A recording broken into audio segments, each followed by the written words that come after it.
La enfermedad COVID-19 se transmite entre humanos. El SARS-CoV-2 puede contagiarse cuando una persona enferma estornuda o tose, pero también por quienes no presentan síntomas, con el simple hecho de hablar o respirar. Sin embargo, generalmente, la causa de transmisión es el contacto estrecho, en una familia, una habitación de hospital o si estamos a menos de 1 metro de distancia de una persona infectada que tose sin protección. También se transmite al tocar una superficie sobre la cual se encuentra el virus, llevándose luego la mano a la boca, la nariz o los ojos. Hay incertidumbre respecto a la longevidad del virus fuera del cuerpo humano. En un laboratorio, el nuevo coronavirus sobrevivió hasta 2 o 3 días sobre plástico y acero inoxidable. Las medidas de protección necesarias para la población son lavarse las manos regularmente o usar un producto hidroalcohólico, taparse con el codo al estornudar o toser. También se puede usar un pañuelo o papel que luego se tira a la basura. Se recomienda limpiar regularmente las superficies con las que más contacto se tiene. En caso de tener tos, es necesario usar mascarilla. Y por supuesto, evitar el contacto con personas que tengan tos o fiebre. El Ministerio de Salud anunció el avance del coronavirus en el país. La cifra aumentó a 13.489 contagiados de 127.513 muestras procesadas. A la fecha, ya son 300 fallecidos. Según el reporte de la Sala Situacional COVID-19 del MINSA, 7.703 casos fueron diagnosticados mediante pruebas moleculares, mientras que 5.786 casos se diagnosticaron con pruebas rápidas. A la fecha, hay 1.219 personas hospitalizadas y de ellas 137 están con ventilación mecánica en la unidad de cuidados intensivos. Un total de 6.541 se han dado de alta. Lima sigue siendo la región con mayores casos de coronavirus, con 5.390 casos. Le sigue la región del Callao con 495, Lambayeque 523, Loreto 388, Piura 104. La Libertad 124, Ancash 122, Arequipa 107 casos, Ica 91, Cusco 62, Junín 88, Tumbes 71, Ucayali 7 casos, San Martín 28, Amazonas 17, Huánuco 7 casos, Cajamarca, Apurímac y Madre de Dios 9 casos, Moquegua 5, Ayacucho 10, asimismo Tacna 10 casos y por último Huancavelica 13 casos.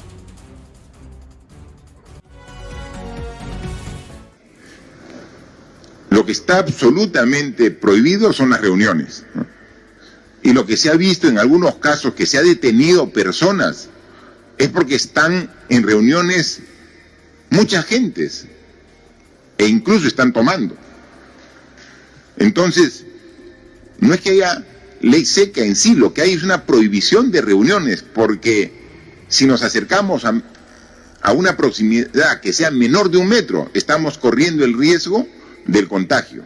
Entonces, aquí la reflexión y la disposición, mantén la distancia social necesaria para no ser sujeto ni de contagiarte, ni de tú contagiar si es que no sabes que tienes el virus en tu organismo, ¿no?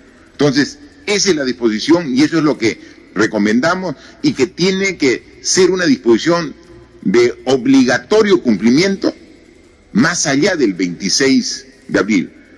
La limpieza permanente, lavado de manos con agua y con jabón, el uso de mascarillas, el no estar en reuniones donde haya aglomeración, el mantener una distancia de mínimo 1 metro entre persona y persona, son obligaciones que tenemos que cumplir todos los peruanos hasta que podamos decir que esta enfermedad ha sido superada y que va a tomar, obviamente, mucho más tiempo que el 26 de abril. Así que en eso nos ratificamos y en eso pedimos la responsabilidad y el compromiso de todos los peruanos. Se ha hecho a través de estas pruebas rápidas, por ejemplo, tamizaje en personal de la policía, de las Fuerzas Armadas, y entonces se va identificando personas que están ya con el virus. Inmediatamente se retiran para que se evite continuar el contagio a sus compañeros. Hemos aprobado una medida sumamente importante, ¿no? ¿Cuál es? La de a través de un decreto legislativo, dar a los policías y miembros de las Fuerzas Armadas que trabajan, que ponen en riesgo su vida, que están en la primera línea, estos peruanos, para hacer cumplir las normas que van a beneficiarnos a todos, y que por el precisamente cumplimiento de su labor llegan a ser infectados, y como consecuencia de esa infección, ese contagio, finalmente perdiesen la vida, como ya ha ocurrido en algunos casos, se les dé un ascenso póstumo a estos miembros de la policía y las Fuerzas Armadas. Porque, por increíble que parezca, la norma no contemplaba ese ascenso póstumo. Decía que el policía o el miembro de las Fuerzas Armadas tenía ese beneficio, no solamente para él, sino principalmente para su familia, solo si era en una acción de armas. Para que vean lo nuevo y lo inédito que es este problema que sufrimos aquí en el Perú y en todo el mundo. Entonces, como no estaba perdiendo la vida en cumplimiento de su deber en una acción de armas, entonces no merece ascenso póstumo. Imagínense cómo era la norma. A través de un decreto legislativo se está cambiando esa limitación para que puedan tener la seguridad los efectivos de la Policía Nacional y de las Fuerzas Armadas, para que, tratando por todos los medios de evitar que ocurra, pero sí por el cumplimiento del deber, por la exposición que tienen de manera permanente a personas que irresponsablemente transitan por la ciudad y que sin saberlo están con el virus, el COVID-19, y lo contagian, y si pierden la vida, tienen el derecho totalmente justificado del ascenso póstumo. Como lo hemos dicho, ellos son los héroes en esta lucha contra esta pandemia y merecen todo el respaldo y respeto del Estado peruano. Porque como sabemos, este estado de emergencia está previsto que llegue hasta el día 26 de abril, pero luego de ello las restricciones van a mantenerse en buena parte y en gran alcance. Se van a ir gradualmente restableciendo actividades, gradualmente. Entonces el control y la vigilancia y la policía y las fuerzas armadas va a continuar en el tiempo para que cumplamos todos con la distancia social, con el uso de mascarillas, de no aglomeración, todo ello va a continuar. El caso de los policías y los miembros de la Fuerza Armada, que han sido muchos de ellos contaminados, contagiados con el virus, también obviamente hay muchos civiles, ¿no? Y algunos de ellos, la gran mayoría, enfrenta la enfermedad y la supera satisfactoriamente, ¿no? Hemos dicho que el 100% de los casos de estos, tenemos aquí 12.491 que han sido contagiados con el virus, finalmente 1.277 llega al hospital, y la otra cantidad lo puede pasar en su casa, porque o no tiene síntomas, o tiene síntomas muy leves. Pero hay sí ciudadanos que se afectan y se les complica su situación, llegando incluso a necesitar cuidados intensivos. ¿Y quiénes van a cuidados intensivos? En función de ya todo el análisis que hemos hecho y en función de la evaluación que nos hace el ministro de Salud todos los días. Principalmente las personas que son más afectadas y agravan su situación son las personas de la tercera edad, personas que tienen más de 65 años. Esas personas son personas de riesgo, que hay que cuidarlas, que hay que dar una atención especial. Personas que, incluso siendo menos de esa edad, tienen algunos problemas de salud previos, ¿no? Una persona que sea hipertensa, que tiene problemas renales, que tenga problemas coronarios, que tenga diabetes. Este tipo de personas, si encima le da la enfermedad, tiene más riesgo de poder agravar su situación. Para ellos tenemos que poner todo nuestro esfuerzo para que en las unidades de cuidados intensivos podamos atender. Finalmente, por más esfuerzo que estamos poniendo, siempre hay gente que muere. Hay gente que lamentablemente fallece. Y más o menos el ratio, el porcentaje que tenemos en nuestro país es del orden de 2.2. O sea, de todo el personal que se llega a contagiar, aquí en nuestro país alrededor del 2.2%, es decir, de cada 100 personas que son contagiadas, 2.2% finalmente han fallecido en base a las estadísticas que vamos viendo de la información que nos da el Ministerio de Salud.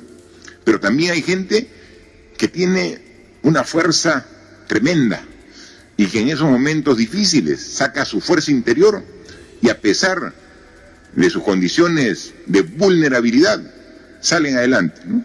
Yo quiero destacar el ejemplo de Valerio, ¿no?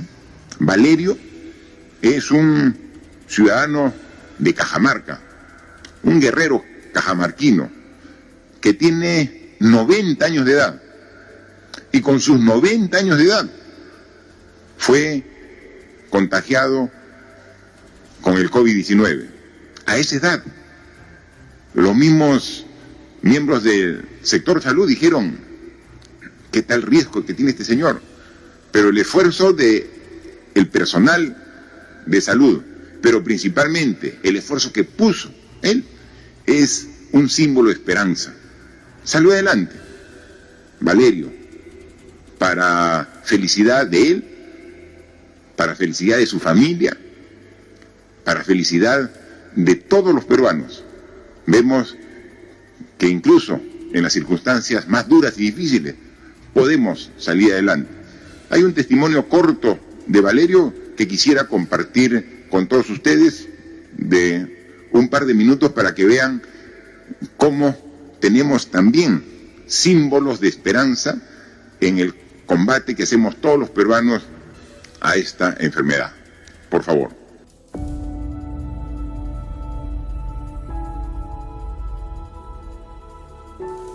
Hoy día me comunicaron que mi padre, 90 años, le dan de alta, ya que fue diagnosticado como COVID positivo. Y es una felicidad grande para mí.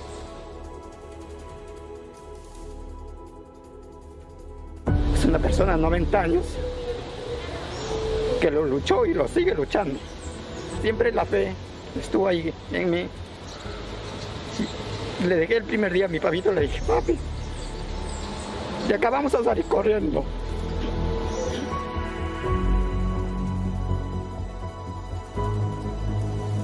Uno de esos milagros de la vida, ¿no? Donde mucho más allá de un tratamiento es el milagro de que el cuerpo puede responder de forma sorprendente. Así que estamos muy contentos, es un paciente muy amado, tanto para nosotros como para su familia.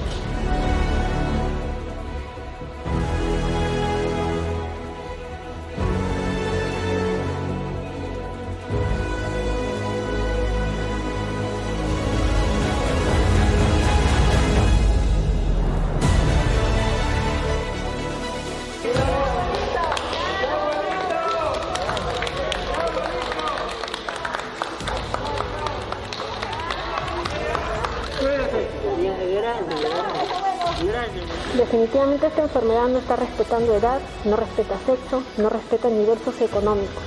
Así que por favor, si no quieres estar aquí, te pedimos que por favor quédate en casa, de tal manera que también esta cama pueda servir para alguien que no pudo quedarse en casa. Gracias.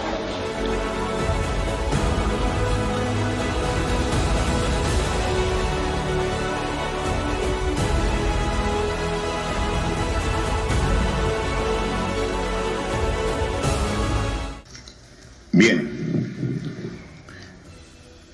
podemos ver en la historia de Valerio, la historia del esfuerzo no solamente del sistema de salud, sino principalmente del esfuerzo del ciudadano, de su afán de poner todo de sí para poder enfrentar esta enfermedad. Y queremos que esa historia se multiplique por muchas más, a pesar de lo duro de esta enfermedad que día a día nos da realmente golpes cuando vemos que a pesar del esfuerzo siempre hay gente que fallece, así como hay gente que supera la enfermedad, hay gente que no lo puede hacer. Y nuestro compromiso diario es renovar todo nuestro esfuerzo. Hay 3 fases en este esfuerzo de país que hacemos para salir adelante en la pandemia COVID-19. Estamos en la primera. La primera es la de contención y preparación para enfrentar la enfermedad.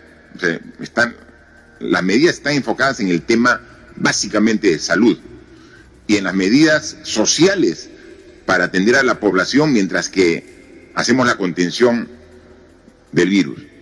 Luego tenemos una etapa de aproximadamente 6 meses, que es la segunda etapa o fase, que empieza a partir del mes de junio, para poder ir gradualmente recuperando las actividades económicas, productivas, sociales del país, pero de manera gradual, porque ahí vamos a estar todavía conviviendo con el virus. Pero lo que se espera en esta primera fase es controlar su crecimiento exponencial. Entonces se va a ir retomando las actividades, pero a la vez conviviendo. Esa es la etapa muy difícil, porque las actividades no van a ser normales, van a ser controladas para que se pueda a través de protocolos asegurar que nuevamente no rebrote y permita siempre tener el control del sistema de salud. Y hemos dicho que a partir del primer trimestre del año 2021, que es la tercera fase, según todo lo que indican los estudios científicos, vamos ya a contar con una vacuna y vamos a ver y a verificar cuáles son finalmente los tratamientos efectivos para la cura de esta enfermedad. Y entonces con esos descubrimientos de carácter científico puestos a disposición ya de la población, se tiene que plantear las medidas de largo plazo para el país. Y en eso tenemos que aprender de nuestra experiencia. Nos ha encontrado esta enfermedad con un sistema de salud deficiente y tenemos que corregirlo. Entonces, un sistema de salud que no está articulado, que funciona atendiendo a la población como islas, cuando siendo educación y salud lo más importante de una sociedad, debería estar articulado y debería de ser la prioridad en cualquier toma de decisión como gobierno o más aún como Estado peruano. Esos cambios se tienen que dar. Por eso, ¿qué hará su gobierno para mejorar la atención? Primero, ahora estamos viendo todas las medidas que tomamos, incluso hemos creado un comando operaciones para que pueda atender de manera articulada. Pero todas esas buenas experiencias que dan como resultado este esfuerzo del país para enfrentar esta enfermedad tan dura para todo el mundo, tiene que dejarnos las lecciones claras de cuáles deben ser las prioridades a futuro. Y obviamente la salud es una de ellas y hay que fortalecerla. En consecuencia, todo esto va a ser una gran oportunidad de cambio de esta crisis tan fuerte que sufre el mundo y no es ajena al país. Tiene que ser una gran oportunidad de mejora con visión de futuro y tengan la seguridad que vamos a hacer ese tipo de cambios estructurales para tener una mejor salud para todos los peruanos. Estos meses no van a ser igual que los anteriores. Vamos a tener que hacer un esfuerzo grande como país y como sociedad para poder vencer esta situación. Y lo estamos haciendo y estamos tomando las decisiones que correspondan. Obviamente los medios de comunicación, como cualquier actividad, está siendo afectada. Y es un tema gradual en que puedan salir adelante. Nosotros, como Estado, y estos medios de comunicación van a ser para llegar con la educación a distancia en todos los lugares del país. Y será una contribución. Seguramente también habrá otra campaña, pero eso lo que podemos decirle es que el nivel de afectación que tenemos todos es muy significativo y esto va a ser un proceso gradual donde vamos con toda seguridad a salir adelante. Nosotros creemos que es fundamental el rol que tiene esta organización, parte de Naciones Unidas, para enfrentar esta pandemia que afecta a todos. Entonces, si algún país tiene posiciones particulares, las respetamos, pero nosotros lo que creemos es que es el momento que requerimos en sumar esfuerzos para enfrentar de manera adecuada. Sabemos de que hay países que tienen un mayor nivel de desarrollo, un mayor nivel de desarrollo científico, y están haciendo esfuerzos para lograr la vacuna. Dicen en Europa, en China, en Estados Unidos están haciendo esfuerzos. Finalmente, estos esfuerzos tienen que lograr una coordinación a través de las diferentes grupos de científicos para que los resultados de estos esfuerzos científicos se compartan a nivel mundial. Por eso es fundamental una organización que agrupe a todos en carácter de salud. Si no, tendríamos un serio riesgo, por ejemplo, que algún grupo de científicos de algún país tenga una vacuna y que la aplique solamente en su país, y que si se quisiera aplicar esa vacuna en otros países, sería un costo que podría ser incluso inaccesible a otros países. Tener una Organización Mundial de la Salud que represente a toda la humanidad ayuda precisamente a evitar ese tipo de acciones. Así que, como toda organización, seguramente ha tenido decisiones muy claras y oportunas, y algunas puede haber sido objetadas, pero nadie va a negar la importancia de sumar esfuerzos en el contexto mundial para enfrentar de manera adecuada esta pandemia. Y es ahí donde necesita un ente que logre buscar este equilibrio que requerimos para dar soluciones en beneficio de toda la humanidad y no solamente soluciones que puedan beneficiar a determinados países. Así que nosotros somos parte del sistema de Naciones Unidas, somos parte de la Organización Mundial de la Salud como país y obviamente vamos a seguir dando todo nuestro apoyo. Esto nos enseña muchas cosas. O sea, esta situación, esta epidemia, esta enfermedad nos enseña muchas cosas. Nos enseña la fragilidad del ser humano. Ya lo hemos dicho varias veces. Nos hace cambiar los paradigmas. Nuestra forma de pensar tienen que ser diferentes. Miren ustedes para que se den cuenta a veces lo equivocado que estamos, ¿no? Hicimos el año pasado unos Juegos Panamericanos espectaculares, reconocido por todo el mundo del orden y de la capacidad de organización que tuvo el Perú en este evento deportivo mundial.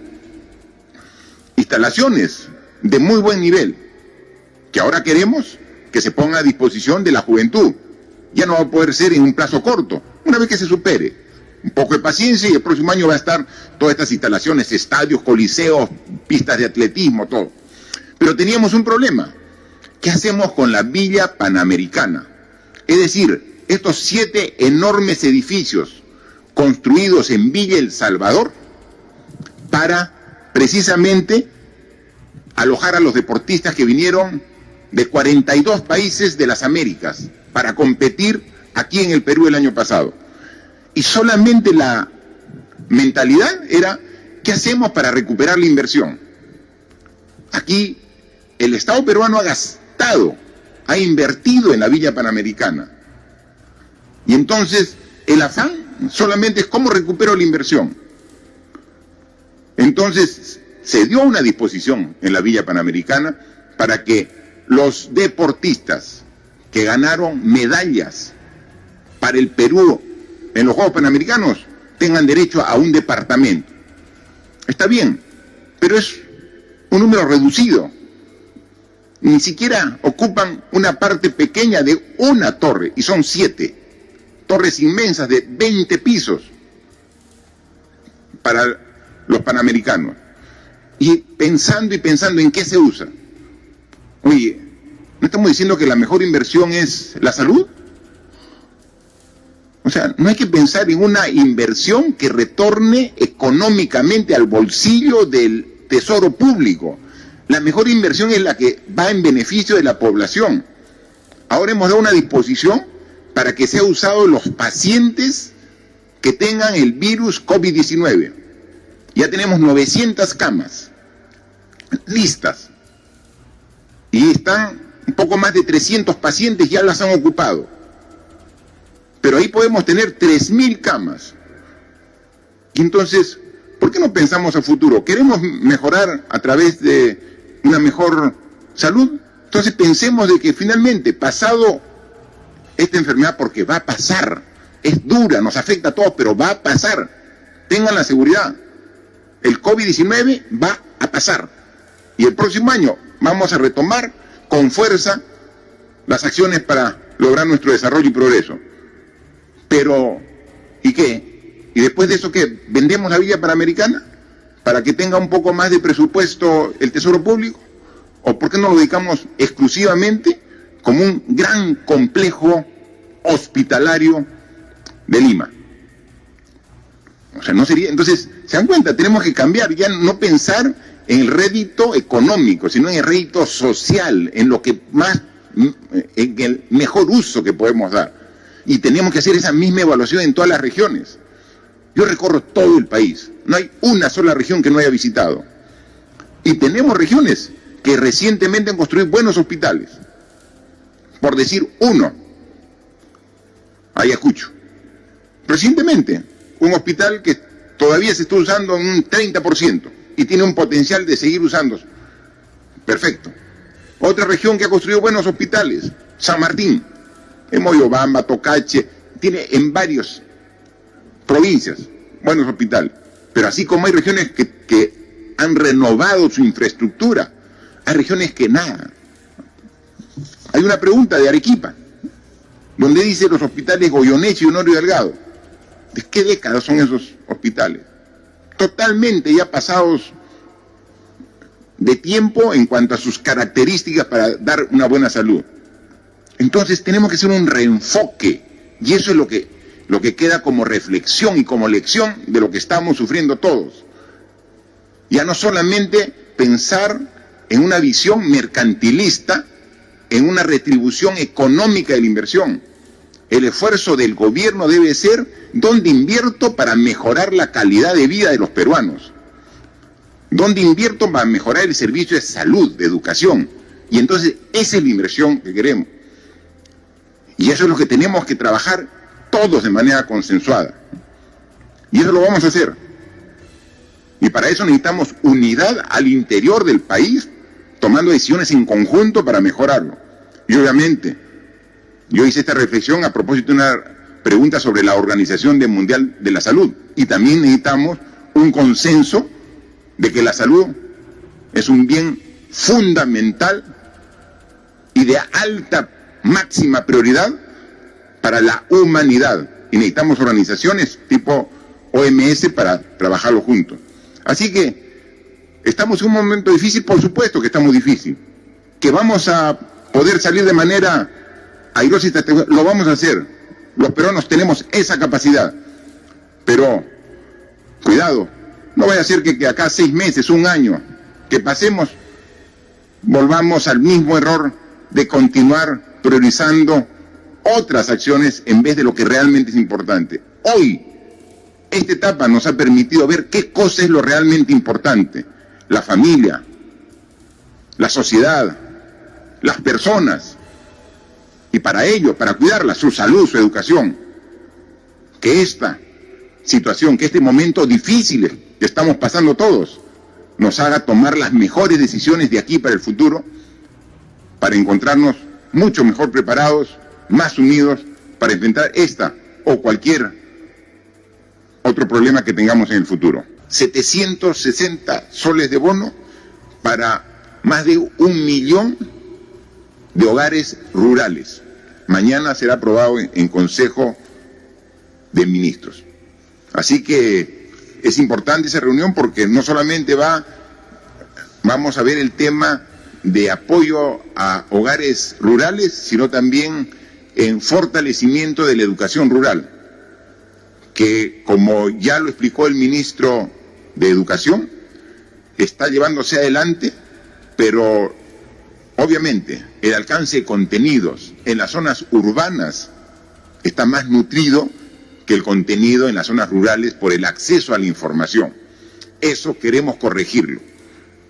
El ministro ya me ha planteado una opción para corregir esa brecha cuando estamos en una etapa de educación a distancia, remota, porque no podemos juntar a los alumnos en un salón de clase mientras el virus esté latente.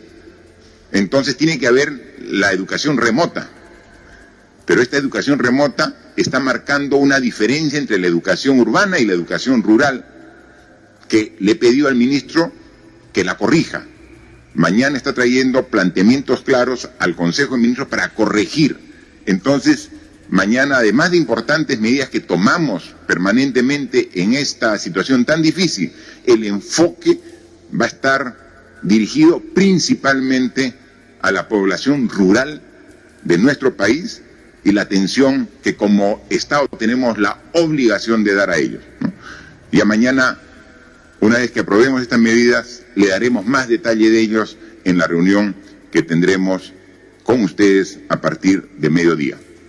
Inclusive, ayer, cuando se estaba trasladando un grupo de personas hacia el centro de nuestro país, principalmente a Huancavelica, se tenía una cantidad importante de ciudadanos que estaban yendo hacia estas regiones y que inmediatamente nos constituimos y a través de de gente de PCM le encargamos esta responsabilidad a la ministra de Ambiente, Fabiola Muñoz. Dijimos, bueno, vamos en coordinación principalmente con el gobernador de Huancavelica a hacer un traslado ordenado. Entonces hicimos la prueba y finalmente hubo 47 personas de ese grupo que daban positivos. Entonces, los que no dieron positivo, en buses que se puso, se los traslada a Huancavelica, pero van a un aislamiento. Es decir, llegan y están aislados hasta que pase el tiempo que establece el Ministerio de Salud para que ya puedan regresar a sus viviendas. Pero esas 47 personas que dieron positivo han sido trasladados a estos edificios que tenemos en las torres de Villa Panamericana, para que ahí con la atención médica correspondiente pueden estar en aislamiento hasta que superen esta enfermedad y puedan regresar así con seguridad a su tierra, a Huancavelica o a Junín, de donde ellos son oriundos y estaban camino para esas regiones, ¿no? Entonces, es la forma como se articula entre ambas formas de determinar que se tiene o no el virus en el organismo, ¿no? Y hablando de Fuerzas Armadas, policías, comunicar que el día de ayer, hacer reconocimiento, que acompañado del ministro de Defensa, que nos acompaña también en esta reunión, en esta conferencia, y con el ministro del Interior, hicimos un recorrido el día de ayer muy temprano en la mañana de 4 centros que alberga precisamente a estos servidores de la patria. Estuvimos aquí en el distrito de La Victoria, en esta comisaría muy reconocida de Radio Patrulla, donde funciona el escuadrón de emergencia de la Policía Nacional. Justo hemos llegado muy temprano en la mañana, donde se hace relevo de los que terminan la ronda y su servicio de la noche y la madrugada, y los que entran en el día. Y estuvimos ahí con el ministro del Interior y los representantes de la Policía Nacional, los efectivos de la Policía Nacional. Luego nos trasladamos a Chorrillos y estuvimos en la brigada de las Fuerzas Especiales del Ejército, como ellos bien lo dicen, el corazón del ejército peruano. Y ahí en una explanada grande pudimos verlos formados y con una actitud de fuerza, de coraje, no solamente a los integrantes de las Fuerzas Armadas en actividad, sino adicionalmente ya estaban ahí formando con ellos los reservistas que los hemos llamado y que han ido rápido al llamado a la patria, en mayor número del que tenía estimado el propio comando del Ejército del Perú. Estaban listos para ir a salir con la moral al tope. Luego nos fuimos a la base aérea de Las Palmas, donde es la cuna de los aviadores de nuestra patria. Juntos estaban ellos con su comandante general, con toda la disposición, la voluntad y la responsabilidad para cumplir el encargo que le hemos dado. Y para terminar, desde Chorrillos nos fuimos hasta el Callao, a la base naval de la Marina de Guerra del Perú, ¿no? Y ahí también, acompañados con el ministro de Defensa, su comando, estuvimos con miembros que, representando a diferentes grupos de la propia Marina, hacían un solo equipo para poder hacer el patrullaje que les hemos encargado para el cumplimiento de las disposiciones que hemos dado en este estado de emergencia. ¿Qué cosa es lo común que vi en todos ellos? Policía, Ejército, Fuerza Aérea, Marina y Guerra del Perú. Vi ganas de servir a la patria, compromiso, entrega, sacrificio. Todos ellos, a pesar que sus compañeros ya en cantidades importantes han sido contagiados por el virus COVID-19 y que incluso algunos de ellos han fallecido en el desempeño de su función, tenían toda la voluntad y la decisión de seguir adelante. El día de ayer, uno de los temas que hablamos con los miembros del Consejo de Estado era sobre esta situación que requiere un plan de acción claro para lograr que ciudadanos de nuestro país, que por diferentes circunstancias de la vida estaban fuera de su lugar de residencia cuando empezó el estado de emergencia. Eso ocurrió con algunos ciudadanos que estaban en el extranjero. Y a través de una comisión, en este mes hemos repatriado del extranjero, de diversos países del mundo, aquí, en países vecinos de la región, en Sudamérica, Centroamérica, Norteamérica, en Europa.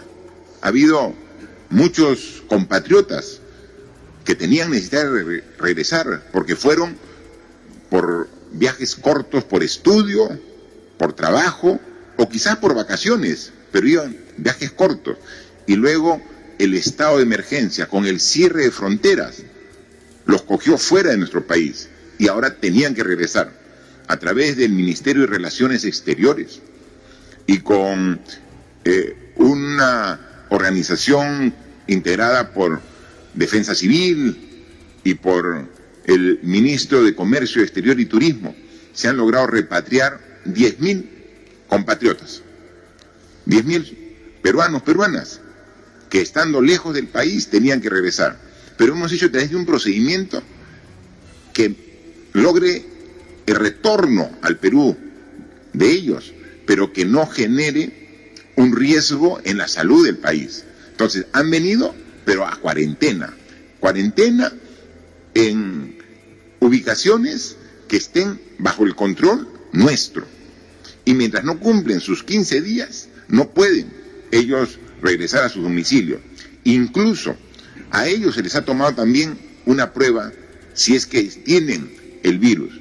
Y se ha encontrado a muchos que sí tienen el virus. Y entonces se los ha trasladado a las torres de los Panamericanos, de la Villa Panamericanos, y ellos continúan hasta que se les dé de alta. Cuando diga ya usted superó la cuarentena o superó la enfermedad, ya no tiene el virus, recién regresa a su vivienda, a su hogar, pero para continuar con el respeto del estado de emergencia.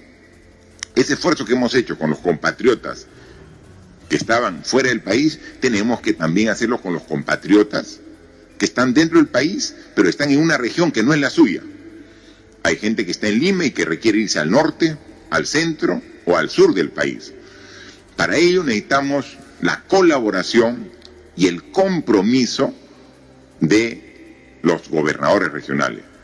Porque así como cuando traíamos a connacionales de otros países y entraban por el aeropuerto Jorge Chávez a Lima, nosotros controlábamos de que no sea esta acción un hecho que pueda contagiar a los demás ciudadanos. Lo propio tenemos que hacerlo también en el traslado interno al país.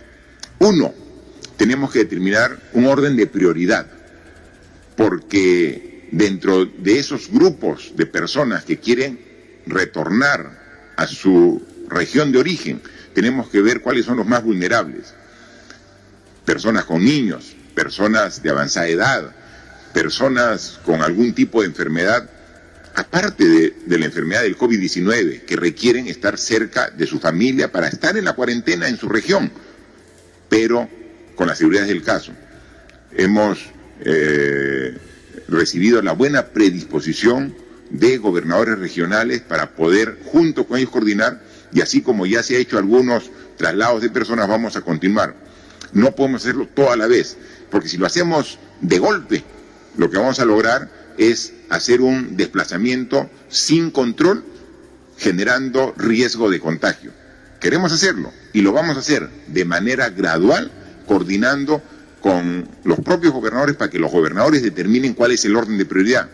Porque como son de las diferentes regiones, ¿quién más que las propias autoridades regionales para conocer cuál es el orden de prioridad para hacerlo de manera gradual y progresivo, ¿no?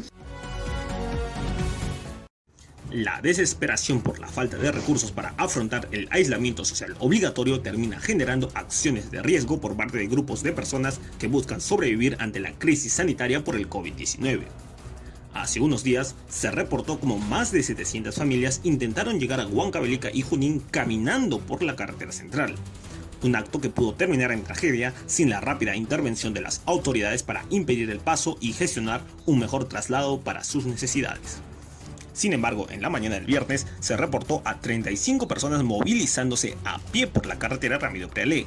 Al observar la numerosa cantidad de ciudadanos, la Policía Nacional decidió detenerlos por incumplir la cuarentena. Ellos manifestaron que se dirigían a Tarapoto en la región San Martín. Debido a la falta de vehículos interprovinciales por el estado de emergencia nacional, optaron por caminar hasta su localidad en un viaje de más de 1000 kilómetros y que podría demorar a pie mínimo 10 días. Las personas intervenidas explicaron que tomaron tal decisión por la falta de recursos para seguir viviendo en la capital. Muchos perdieron sus trabajos por la cuarentena y no fueron beneficiados con el bono de 380 soles.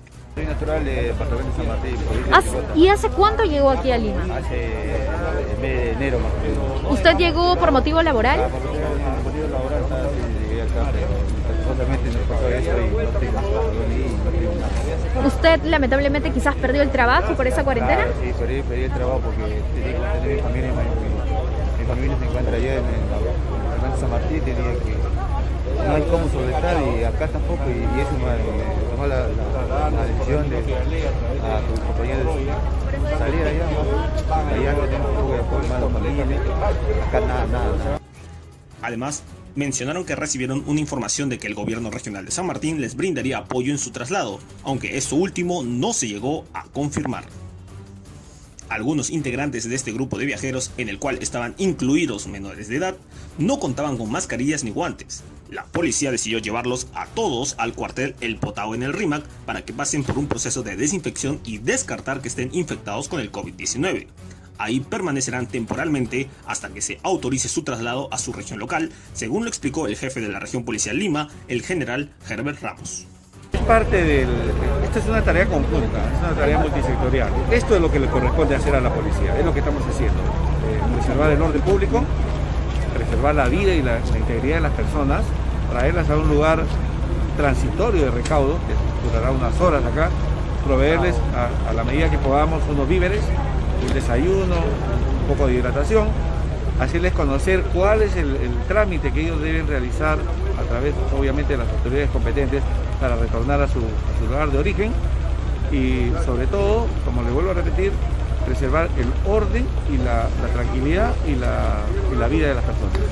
Recordemos que el Ministerio de Transportes y Comunicaciones autorizó que las personas varadas en otras regiones que no son las de su origen podrán ser trasladadas tras un exhaustivo control de salud para evitar mayores contagios del nuevo coronavirus en el país, aunque dicha medida todavía está pendiente de reglamentación y ejecución. Mientras, se recomienda a las personas guardar la calma y evitar posibles actos que atenten contra su propia vida en plena crisis por el brote del COVID-19, que ya suma más de 12.000 casos confirmados en todo el Perú.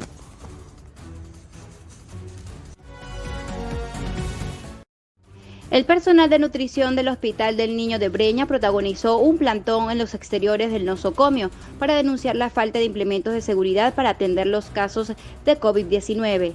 Asimismo, solicitaron una demanda en contra del director de la institución, Jorge Jauregui, y la jefa del área de nutrición, Mila Cruzado, a quienes responsabilizan del mal manejo del control de la enfermedad en este centro hospitalario. Walter Salomón García, subsecretario general de Trabajadores, afirmó que son más de 400 profesionales quienes están expuestos a contagiarse. Aseguró que ya son 50 trabajadores de distintas áreas, como técnicas de enfermería, personal de nutrición, personal de administración, mantenimiento y otros, infectados con COVID-19. En este sentido, solicitan un proceso penal y destitución del director y la jefa de nutrición del hospital, así como se les realicen las pruebas de descartes a todo el personal de salud. Estamos haciendo unas denuncias muy graves en este momento, porque ya no da para más el Instituto Nacional de Salud del Niño. La cosa es que aquí se ha propagado el coronavirus, el COVID-19, por negligencia, por la negligencia de la jefa de nutrición, que ahí es el foco infeccioso. Ella es la culpable de esto porque un chico por tercero resultó con el coronavirus y le dijo que se sentía mal. Y ella, ¿cuál fue su respuesta? Y le dijo, bueno, si te sientes mal, te vas a tu casa y tú sabes que acá se acaba tu contrato. ¿Quién quiere dejar de trabajar en este momento? Y el chico ha seguido viniendo reiteradamente hasta que llega un momento en que le dijo, jefa, ya no más, y se fue. Y lo mandó a su casa. ¿Qué le costaba? Acá tenemos laboratorio, tenemos epidemiología. ¿Por qué no le hizo el descarte? Y no sabemos nada de ese muchacho porque hasta ahorita, está bien que sea por terceros, no sabemos si ese muchacho llegó a contagiar a su familia, a sus hijos, a todo más. ¿Cuánto estamos hablando? Todos. Ahorita estamos hablando de más de 2.000 trabajadores y somos como 4.000 con terceros y CAS. Ahora estamos todos, por ejemplo, mira, en nutrición nomás se propagó el virus y hay 20 infectados, declarados hasta anoche. Por su parte, una de las madres de los niños internados en el hospital, indignada, informó que son más de 47 madres que están sufriendo por la falta de atención y varias de ellas vienen de las regiones de Tumbes, Junín y Chincha. Revelaron que es un pastor cercano quien se ha solidarizado con ellas, brindándoles comidas y ayuda para su hospedaje. Tenemos hijos internados. Ay, miren, una institución que nos vienen a dar de comer todos los días. Hay gente que ni le ha salido de los 380. Tenemos no sé cuántos meses. Pedimos ayuda ni para comer, para nada. Y son las madres de familia que tienen sus niños hospitalizados. Estos videos, que este señor es un pastor que nos trae que comer todos los días a la 1 de la tarde, espaldas de acá, del hospital. Necesitamos apoyo también para nosotros, como para ¿Ustedes ellos. tienen a sus hijos acá internados? Sí, internados. Ya tenemos tiempo, no podemos ir ¿De dónde es usted? Yo soy de Tumbes. Yo soy de Junín.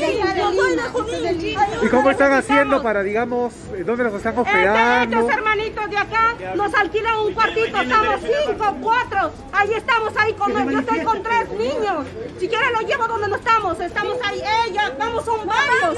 Somos 45. Por eso le ¿Cuántas madres de familia están en la misma situación que ustedes? 47 madres de familia. Intentamos llamar a la radio para que nos apoye, averiguar por qué no nos ha tocado tengan una canasta, el hecho que no estamos en nuestras casas, también tenemos derecho. Hacemos una olla común, estos pastores de acá vienen, nosotros damos un granito de arena para que nos traigan comida, desayuno, almuerzo y merienda, porque nadie se quiere acercar a nosotros. Pedimos ayuda y le agradezco al presidente, porque sé que está haciendo mucho. Mientras tanto, el Instituto Nacional de Salud del Niño informó este jueves que 23 trabajadores de la sede de Breña dieron positivo con coronavirus tras realizar 597 pruebas rápidas. Todos los casos positivos fueron puestos en cuarentena, informaron en un comunicado. El último jueves se reportó el fallecimiento del ex congresista Glidrush Ñagua, producto de una grave neumonía, aunque todavía no se confirma si estaba infectado con el COVID-19. Luego de su muerte, se difundió un video en redes sociales donde el ex parlamentario reclamaba a un policía porque no se le brindó atención en el Hospital Regional de Ucayali, pese a que todavía evidenciaba problemas respiratorios. En el material audiovisual se aprecia que la gente le recuerda que su prueba rápida salió negativo, por lo que no requería ser hospitalizado. Sin embargo, Ushñagua insistía en que no se encontraba con buena condición de salud. Claro, yo le entiendo, caballero, le entiendo. Lo que pasa también que el médico aquí nos está informando que el oxígeno no tiene más oxígeno para su personal. Las personas están aisladas y ya cuentan con su propio reserva de oxígeno. No me quieren atender el hospital digital. El hospital regional. Creo que el hospital Amazonas igualito nos maltratan. No, como le estoy diciendo, usted ya ha sido atendido en la regional. ¿A dónde voy a ir? Sí. Me ponen a respirar. Caballero, estamos volviendo otra vez a la conversación, tal vez porque se está grabando, pero le estoy explicando. La pareja del fallecido ex legislador Miriam Chávez Delgado señaló que no se le recibió en el Hospital Regional de Ucayali, pues no se encontraba registrado para ser atendido en ese nosocomio. Si al menos le hubiesen dado una atención, lo hubiesen recibido al menos en el hospital de Yarinacocha, nada de esto hubiese pasado, porque él lo único que pedía era oxígeno. Y ni un oxígeno le pudieron dar habiendo en el hospital. Incluso la señorita que estaba ese día ahí le dijo: señor, si usted tiene su placa del hospital de Pucallpa, ¿qué viene acá? Usted tiene que seguirse atendiendo allá. Y él le dice: señorita, pero allá está topado, no me quieren atender por el mismo tema que dicen que no tienen camillas. Yo solamente quiero oxígeno. No, señor, no le vamos a atender. Así que por favor retírese. Él le decía: señorita, yo me voy a mover de acá, estoy mal, no puedo respirar. Con la justa podía conversar también. Y le dice la señorita: señor, retírese, porque si no se retira voy a llamar a la policía, le dijo. Justamente, la mujer menciona el video que se compartió por las redes sociales en donde el policía le pide al ex congresista que se retire porque podría contagiarse del nuevo coronavirus. Y de verdad la señorita se fue y le llamó al policía.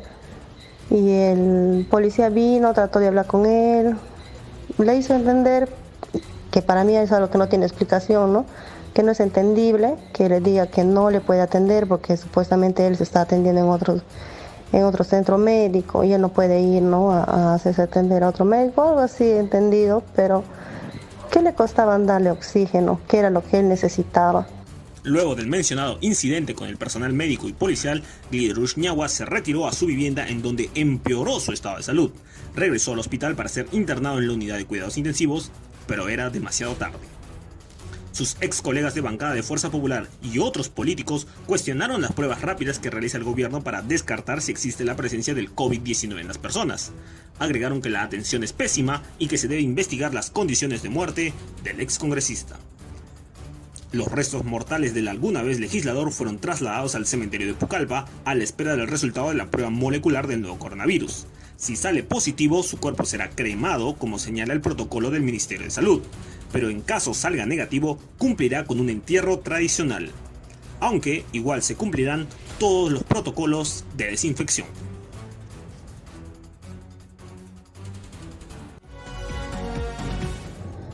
¡A la espalda! ¿Qué pasa? A la espalda, vamos a ir.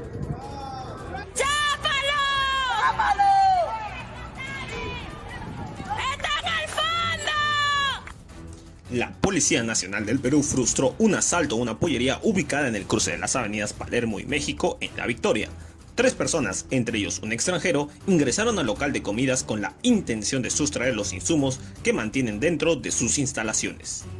Mientras se encontraban en el interior del restaurante, agentes de la comisaría de Apolo rodearon el lugar para impedir el delito y detener a los delincuentes. Al darse cuenta de las acciones del personal policial, los fascinerosos intentaron huir por los techos de las casas colindantes.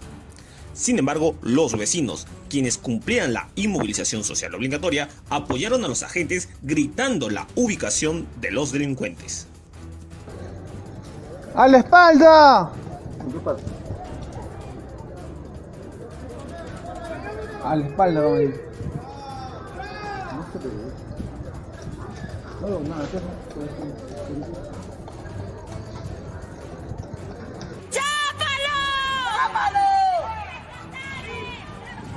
¡Están al fondo!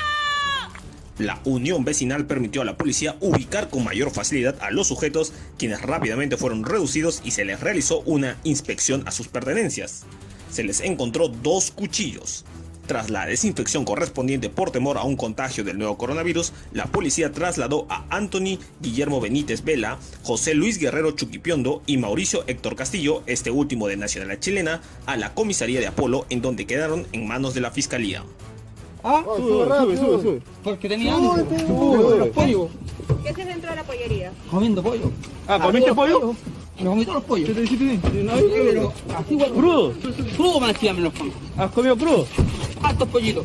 Aunque durante el estado de emergencia nacional por el brote del COVID-19 los niveles delincuenciales disminuyeron notablemente, en los últimos días se reportaron diversos asaltos en zonas de la capital, por lo que la policía, aparte de sus funciones de patrullaje, también debe intervenir y hacer respetar su autoridad.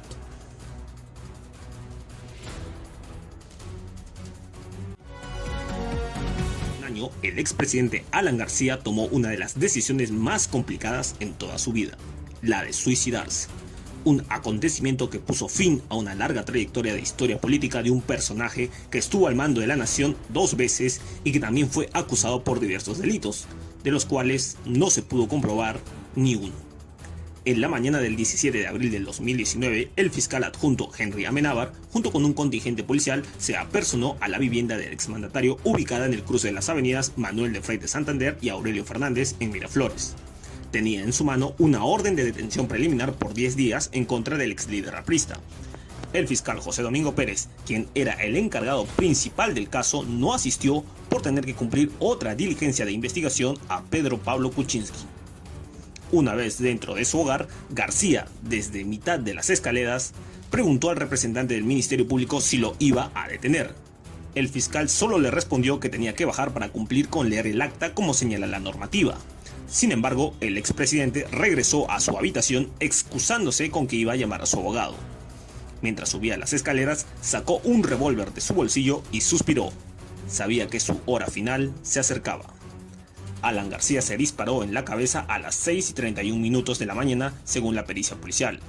El informe indica que la bala ingresó por un lado de su cabeza y salió por el otro, luego de unos rebotes terminó en el piso.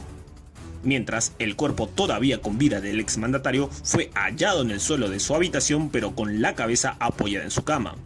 Tras escuchar la detonación del arma, rápidamente el personal policial ingresó a su dormitorio y ante la desesperación decidieron trasladarlo en su camioneta guinda hasta el hospital Casimiro Ulloa.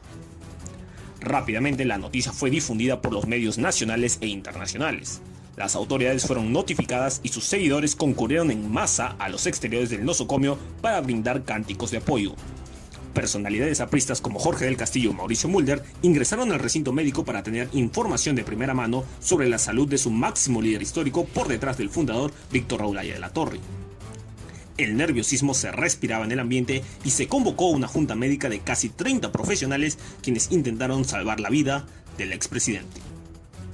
No obstante, a las 10:05 de la mañana, el secretario personal de García, Ricardo Pinedo, con tono afligido y a viva voz, comunicó lo siguiente: ha fallecido Alan García, ¡viva el APRA! Es así que se puso fin a una notable trayectoria política que incluye 2 mandatos presidenciales con altas y bajas. Una carrera que comenzó muy joven, como uno de los discípulos predilectos del fundador del partido aprista Víctor Raúl Haya de la Torre. Tras la muerte de su mentor, García tomó el liderato de la organización política más longeva del país y gracias a su destacada oratoria ganó las elecciones de 1985. Su gobierno fue uno de los más criticados por el avance del terrorismo y la terrible crisis económica que sufrió el Perú. Tras un largo exilio fuera de su tierra natal, García regresó triunfante y postuló nuevamente al máximo cargo de la nación. Perdió en el 2001 con Alejandro Toledo, pero en el 2006 volvió por lo grande a Palacio de Gobierno. Un segundo mandato donde tuvo mejoras económicas notables, pero en donde también se registraron las presuntas coimas de Odebrecht por las que fue acusado hasta el último día de su vida. Justamente, el fiscal José Domingo Pérez investigaba su participación con la constructora brasileña en diversos proyectos como la Línea 1 del Metro de Lima y su cercana relación con su representante en el Perú, Jorge Barata. Tras su muerte, dichas acusaciones prescribieron, por lo que esa investigación quedó suspendida definitivamente. Aunque eso no impide que el Partido Aprista y otros involucrados como el exsecretario presidencial Luis Nava continúen con sus procesos abiertos, en donde también se confirmó que el ex jefe de Estado recibió dinero ilícito de parte de Odebrecht. Unos días después de la muerte de Alan García, su secretario Ricardo Pinedo leyó la carta que el expresidente tenía escrita desde hace unos meses en caso cometiera suicidio. En la misma, el exmandatario deja una frase contundente: "Dejo mi cadáver como una muestra de mi desprecio hacia mis adversarios". De este modo, hasta el último minuto de su vida, Alan Gabriel García Pérez defendió su inocencia y criticó a sus opositores políticos. Un hombre que ya es parte de la larga historia de nuestro país. Debido al estado de emergencia nacional por el brote del COVID-19, se tuvieron que suspender distintos homenajes que el Partido Aprista tenía planeados para el primer año de fallecimiento de su ex líder. Sin embargo, todavía planean rendirle tributo mediante una misa virtual por las redes sociales. Además, la página oficial del APRA publicó un video en redes sociales donde los hijos del exmandatario Carla García y Federico Danton y miembros veteranos del grupo político como Mauricio Mulder expresan un verso que en su momento recitó el exmandatario en un mitin tras su regreso al país en enero del 2001. Y me comprometí a estar después de muerto junto a ustedes en espíritu, a tener la fuerza de traer mi espíritu hasta aquí para acompañarlos. Que es la vida un frenesí, que es la vida una ilusión, una sombra, una ficción. Y me parece súbitamente una añoranza cumplida estar frente a ustedes. Y a mí me parece súbitamente que quizás he muerto y estoy frente a ustedes.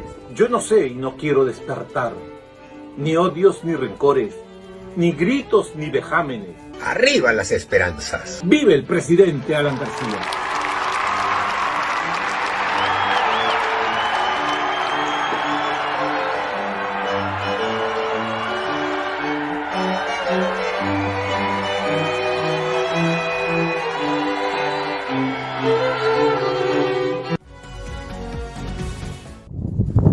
Está saliendo humo ahorita en el penal de Chiclayo, ex Pixi.